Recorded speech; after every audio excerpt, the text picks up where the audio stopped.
pipeline-là, on porte le carburant, ça va jusqu'à la raffinerie. Visite guidée des installations du port autonome de Pointe-Noire, tribunes, danse et théâtre par les élèves ont marqué la fin de cette troisième édition du Civalo 2017, dont le mot de clôture a été lu par Félix Tikaya Igol, représentant le PAPEN.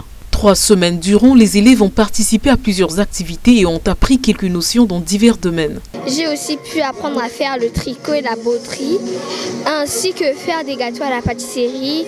On a appris aussi à s'entraider parce qu'il y avait eu aussi beaucoup de disputes, mais on a appris aussi à pardonner, à se rabaisser devant les autres.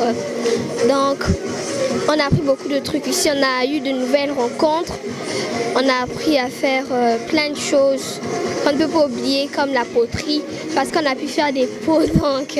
On a partagé plusieurs expériences, on a appris à vivre en communauté, ce qui n'est pas facile. On a fait des jeux collectifs, il fallait compter sur l'autre, après on a compté sur l'autre et parfois se rabaisser.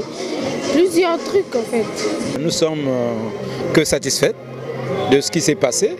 Déjà au regard de ce que nous venons de vivre, en l'occurrence le thème que les enfants nous ont présenté concernant le col de l'utérus, on ne croyait pas qu'on pouvait avoir des enfants qui puissent développer un tel thème, discuter entre eux.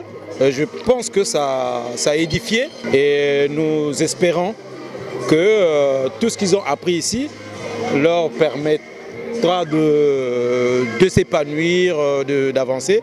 Et on souhaite que ça soit une activité pérenne. Des diplômes d'honneur et de participation ont été décernés aux élèves ainsi qu'aux organisateurs de ce centre à l'issue de cette cérémonie avant la visite de quelques travaux réalisés par les élèves pendant leurs loisirs. Merci pour la direction générale du port autonome de Pointe-Noire qui a bien voulu que nos enfants puissent passer des vacances intelligentes en organisant ce Civalo dans sa 3e édition 2017. Généralement, nos enfants pendant les vacances sont voués à des activités non éducatives et à l'oisivité. Et c'est pour cette raison que la direction générale du port qui n'a pas voulu que les enfants de ses salariés soient oisifs et se jettent à des activités non éducatives. La vie t'a déçu, donc c'est l'alcool, la drogue et les nanas.